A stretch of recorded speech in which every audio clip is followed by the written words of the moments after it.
ஹிரோஷிமால குண்டு போடுறதுக்கு நான் முந்தின ஷார்ட்ஸ்ல சொன்ன மாதிரி அமெரிக்கா இந்த டினியான் அப்படின்ற ஒரு தீவுல இருந்து தான் ஹிரோஷிமாக்கு ஆகஸ்ட் 6ஆம் தேதி 1945ல குண்டு போட்டு அனுப்புனாங்க. ஏன் அமெரிக்கால இருந்து போக முடியாது அப்படின்னா, அமெரிக்கா இங்க இருக்கு. ஆனா ஜப்பான் பாத்தீங்கன்னா இவ்வளவு தொலைவுல இருக்கு. அப்ப அவ்வளவு தூரத்துல குண்டு போடுறதுக்கு பதிலா பக்கத்துல ஒரு தீவை எடுத்துட்டு தீவுல இருந்து குண்டு போடலாம் அப்படின்னு சொல்லிட்டு தான் முடிவு பண்ணாங்க. இப்ப இந்த தீவை எப்ப அமெரிக்கா கைப்பற்றுச்சுன்னா, குண்டு போட்டது 1945. ஒரு வருஷத்துக்கு முன்னாடி தான் இந்த தீவுகளை ஜப்பான்கிட்ட இருந்து அமெரிக்கா கைப்பற்றுது. இதுல முக்கியமான 3 தீவு சாய்பான், டினியான், அதுக்கப்புறம் குவாம். இதுல இந்த டினியான்ற தீவை தான் அவங்க எடுத்துக்கிட்டாங்க.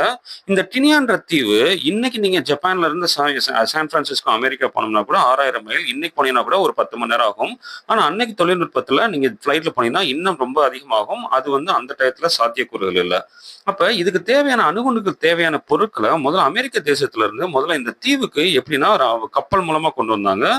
இந்தியானா போலீஸ், யுஎஸ்எஸ் இந்தியானா போலீஸ்ன்னு சொல்லிட்டு ஒரு உளவு கப்பல் மூலமா கொண்டு வந்தாங்க. குண்டு போட்டது ஆகஸ்ட் மாசம். ஆனா இந்த இது கொண்டு வந்தது, இது அணுப்பொருட்கள்லாம் எல்லாமே அமெரிக்கால இருந்து கொண்டு வந்தது ஜூலை மாசம். ஜூலை மாசத்துல கொண்டு வந்துட்டு இந்த பொருட்களை ஃபுல்லா அந்த தீவுல இறக்குனதுக்கு அப்புறமா ஒரு 4 நாட்களுக்குள்ளாக இந்த கப்பல் வந்து ஜப்பான் ராணுவத்தால அழிக்கப்பட்டு விட்டது. ஆனா இது உளவு கப்பல்ன்றதுனால வெளியிலயே அந்த அளவுக்கு நியூஸ் வரல.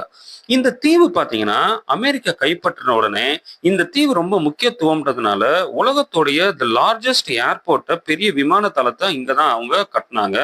இதுல ஏதோ 10 ஃபிளைட் அந்த மாதிரி நிக்காதான், நூற்றுக்கணக்கான ஃபிளைட் நிக்குமா.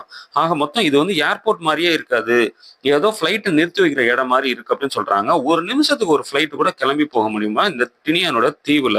அவ்வளவு தூரம் இந்த ஃபிளைட், இந்த தீவோடைய முக்கியத்துவம்ன்றதுனால ஒரு சின்ன இடத்துல வெறும் விமானத்தளமா நிரப்பி வச்சிருந்தாங்களாம்.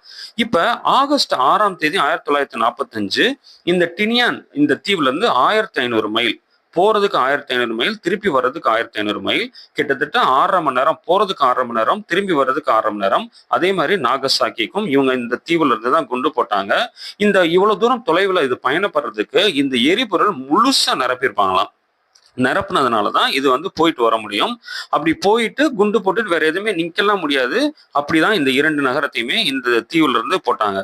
இப்ப இந்த தீவுக்கு கொண்டு போகும்போது இந்த குண்டு சில ஃபிளைட்டுகள் அடிக்கடி கிளம்புறதுனால இந்த ஃபிளைட் சில நேரங்கள்ல டக்குன்னு கிளம்பும் போதே வெடிச்சிருமா.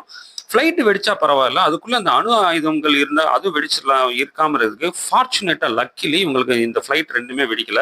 அப்படிதான் இந்த நகரத்தை அழிச்சாங்க. இந்த நகரம் இப்படி இருந்த நகரத்தை இவங்க இப்படி அழிச்சிட்டாங்க. ஆனா இன்னைக்கு இந்த நகரம் தலை தோங்கி நிக்குது. அதுதான் ஜப்பானுடைய ஹார்ட் ஒர்க்.